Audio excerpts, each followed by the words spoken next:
একটা ছোট প্রশ্ন আমার কাছে এসছে, সেটা হচ্ছে একজন আইএসসি ব্যাঙ্গালোরে বিএস পড়া চেয়েছে, তার বদলে কলকাতায় এমবিবিএস পড়া, তার মধ্যে কম্পেয়ার করতে চাইছে।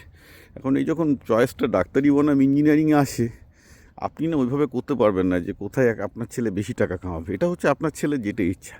আপনার ছেলে যদি ডাক্তারি ইঞ্জিনিয়ারিং দুটোই পেয়ে থাকে, তার মানে সে ভালো ছেলে, তাকে সিলেক্ট করতে দিন না। তার ডাক্তার হতে ইচ্ছুক না, সে ইঞ্জিনিয়ারিং হতে ইচ্ছুক। আর প্রতিটা কেরিয়ারের তাদের নিজস্ব নুয়ান্সেস আছে।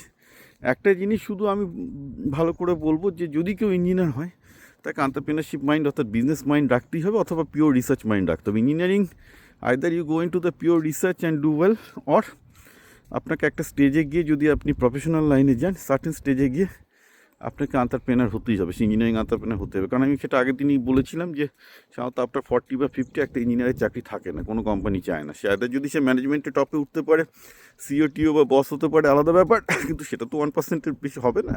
আপনার ছেলে যদি পলিটিক্স না করতে পারে, পারবে না। Then best choice is being a business. হ্যাঁ, সেটা আপনি আমার আগের ভিডিওটা দেখে নেবেন, যেখানে বলেছিলাম ইঞ্জিনিয়ারিং ক্যারিয়ারের নিষ্ঠুর সত্যিটা কী।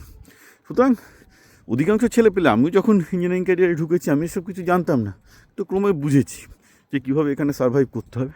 তো এইগুলো বুঝে নেবেন। আর অন্যদিকে ডাক্তারি চাকরির অন্যান্য সমস্যা তো আছেই, বুঝতেই পারছেন, কখন প্যানানি খাবে তার ঠিক নেই জনগণের হাতে। আরও অনেক, দেখতেই পাচ্ছেন আজ করে কী হচ্ছে, প্রচুর সমস্যাও আছে।